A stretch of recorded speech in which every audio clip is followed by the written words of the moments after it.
Rare earth material, అరుదైన భూమూలకాలు అని మనం వింటూ ఉంటాము. అవి నిజంగా అరుదైనవా? రేర్ ఎర్త్ మెటీరియల్, అరుదైన భూమూలకాలు అరుదైనవి కావు. భూమి యొక్క క్రస్ట్లో విచ్చలవిడిగా విపరీతంగా పుష్కలంగా లభిస్తాయి.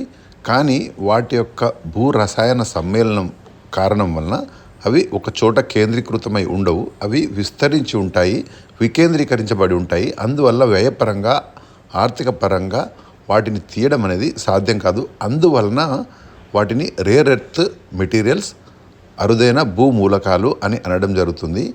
ఇవి పీరియాడిక్ టేబుల్స్లో ల్యాంథనైడ్ అని అంటారు. 15 మూలకాలు ఉంటాయి.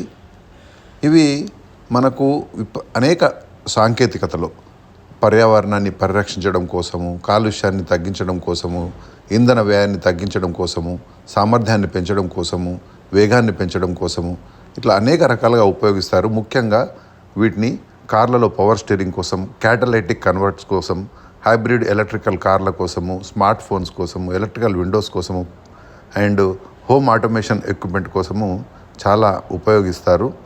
ఇవి తేలికైన అరుదైన మూలకాలు, భారమైన అరుదైన మూలకాలు అని 2 రకాలుగా ఉంటాయి. చైనా ఈ యొక్క రేర్ ఎర్త్ మెటీరియల్లో చాలా డామినేట్ చేస్తుంది. చైనాలో సహజంగా చాలా లభిస్తాయి. అంతేకాకుండా రిఫైనింగ్ కెపాసిటీలో 90% రిఫైనింగ్ కెపాసిటీ ప్రపంచంలో చైనా వద్దనే ఉంది. అందువల్ల ఈ గ్లోబల్ సప్లై చైన్స్లో చైనా అనేది డామినెంట్ పొజిషన్ కలిగి ఉంది, మోనోపోలిస్టిక్ పొజిషన్ కలిగి ఉంది. దీని ద్వారా అది ప్రపంచాలనే శాసించే స్థితిలో ఈరోజు ఉంది. అంటే అది అతిశయోక్తి కాదు.